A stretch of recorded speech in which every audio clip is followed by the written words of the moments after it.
Bonjour! Au Casse de bois cette semaine, je fais un support en bois pour mon téléphone qui me sert de GPS sur ma motoneige. Puis, comme j'avais un GPS, j'en profite pour aller au chalet.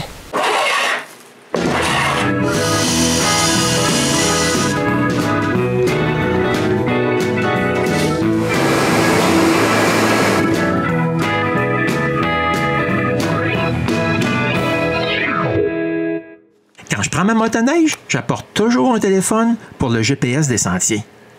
Ouais, j'aime bien savoir où est-ce que je me trouve. Comme ça, j'ai une bonne idée quand j'arriverai à destination. Ouais, il y a plusieurs années, j'ai fait ce support pour mon téléphone. Je l'ai imprimé avec mon imprimante 3D. Ouais, ben là, j'ai pas besoin de vous dire qu'avec les vibrations de la motoneige, il est maintenant tout en miettes. Je vais donc en faire un autre, mais en érable cette fois-ci. Je dessine donc un nouveau support dans Aspire. Voici de quoi il va avoir de l'air. En érable, là, je souhaite une bonne chance à ma motoneige pour le briser cette fois-ci. Mais il faut quand même que je le coupe. Pour ça, je recycle un bout de tiroir qui m'avait déjà servi auparavant. Après un peu plus de 8 minutes, tout est terminé sa CNC. Par contre, il reste à couper les côtés.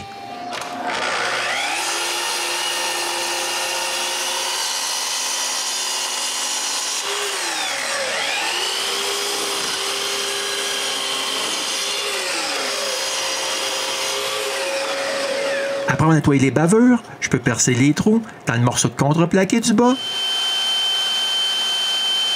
et le visser en place. Ensuite, je retourne à scie anglais pour couper le contreplaqué de la même grosseur que le reste.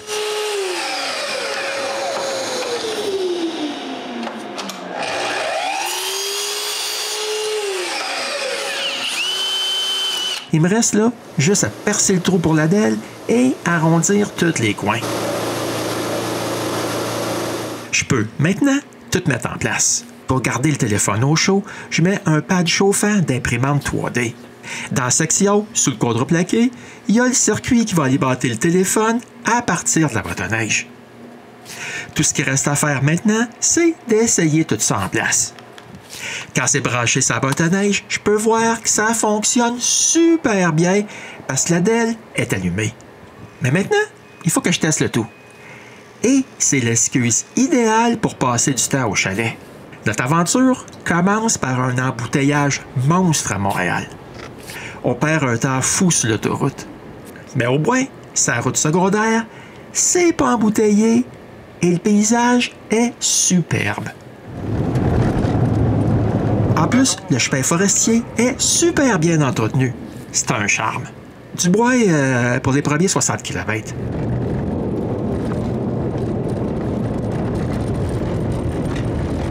Le reste, par contre, il n'est pas aussi bien entretenu. On doit rouler dans des roulières de près de 15 cm de profond pour le reste du chemin. Mais éventuellement, on sera où il faut débarquer la motoneige du camion. Ouais, ça prend pas beaucoup de temps, puis je suis pris.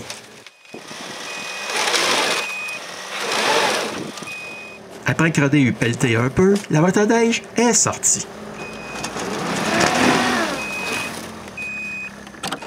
C'est le temps de se préparer à partir vers le chalet. En fait, ça aussi prend un temps assez long, mais on réussit finalement à partir.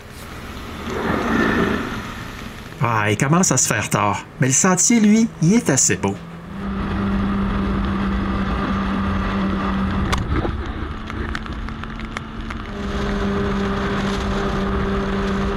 Mais 100 mètres dans le chemin qui sera au chalet, je tombe dans le fossé. La motoneige, elle, est pas mal prise. On doit enlever le trait d'eau et pelleter un bon petit bout de temps avant que je puisse sortir la motoneige de là.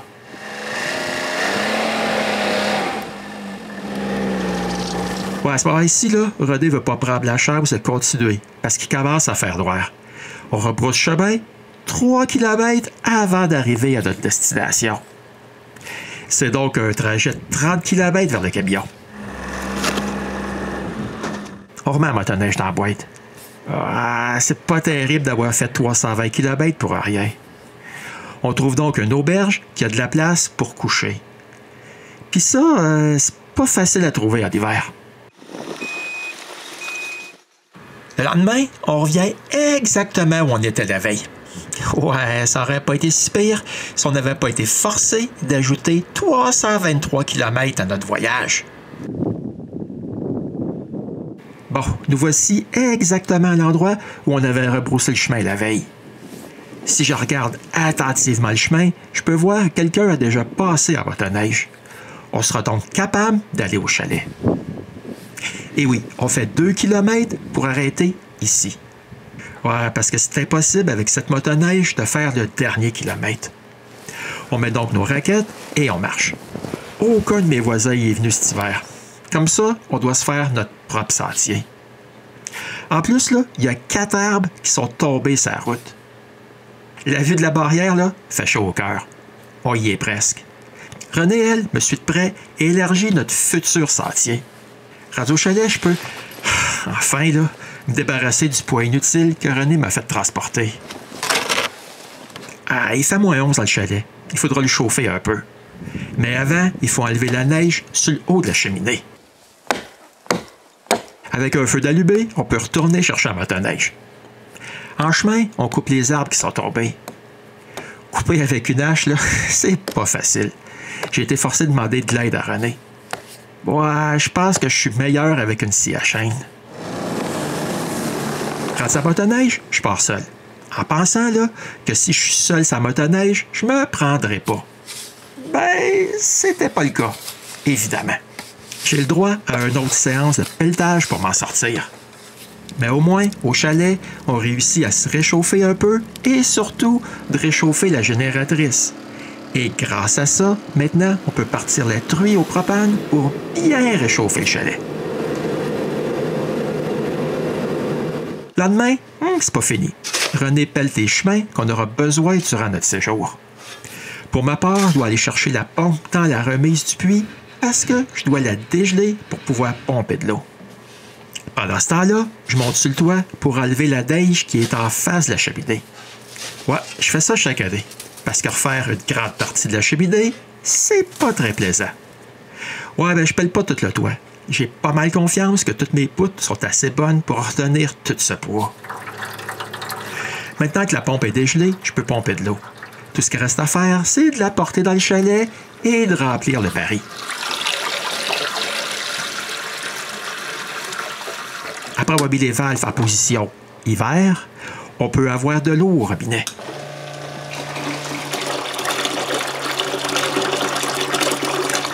Ouais, mais la journée n'est pas finie. Il faut tout compacter tout le stationnaire pour que je puisse virer la motoneige de bord. Ça a l'air de rien, là, mais même à deux, ça prend pas mal de temps pour tout compacter ça comme il faut.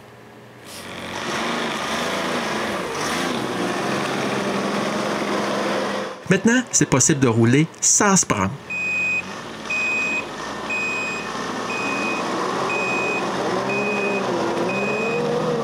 Et avec la motoneige de ce sens-là, je suis prêt à partir en randonnée. Ouais, mais c'est trop tard pour aujourd'hui. Il neige toute la nuit, et le lendemain, il y a 15 cm de neige de plus au sol. C'est le temps de faire une belle randonnée après avoir déneigé en motoneige. Le bout que René et moi on a écrasé, là, il est pas mal. Je vois très bien les traces de raquettes. Par contre, le reste, là, c'est comme si j'avais jamais passé là. Ouais, mais quand même, j'arrive à me rendre au sentier de motoneige sans aucun problème. Maintenant, je peux rouler sans inquiétude.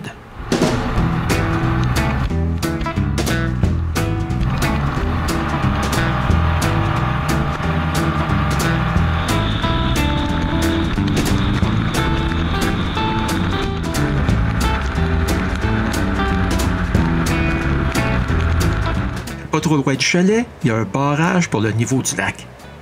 C'est une très belle place pour prendre une pause et admirer le paysage.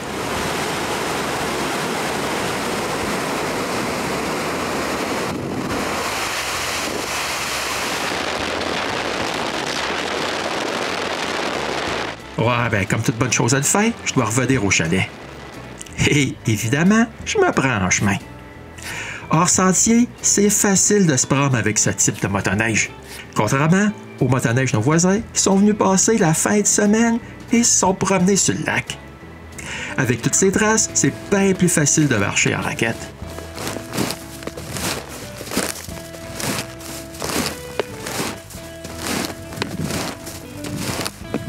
Voici une vue là, de la petite baie en face du chalet.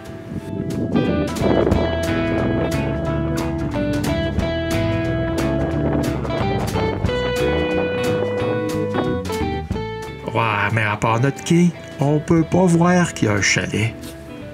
J'aime bien aller voir la grosse roche qui est sous l'eau en été. Ça me donne une petite idée quand ils ont descendu le niveau d'eau du lac. Ici, on peut bien voir qu'il y avait déjà une bonne épaisseur de glace quand ça a été fait. Ouais, ben comme toute bonne chose à une fin, 7 jours après notre départ, c'est le temps de revenir à la maison. Rendu au camion, il a fallu vider la boîte avant de pouvoir mettre la motoneige dedans. J'ai vraiment passé du bon temps là-bas. Ouais, ben par contre, j'imagine que j'ai dégoûté tous ceux qui aimeraient venir là-bas en hiver.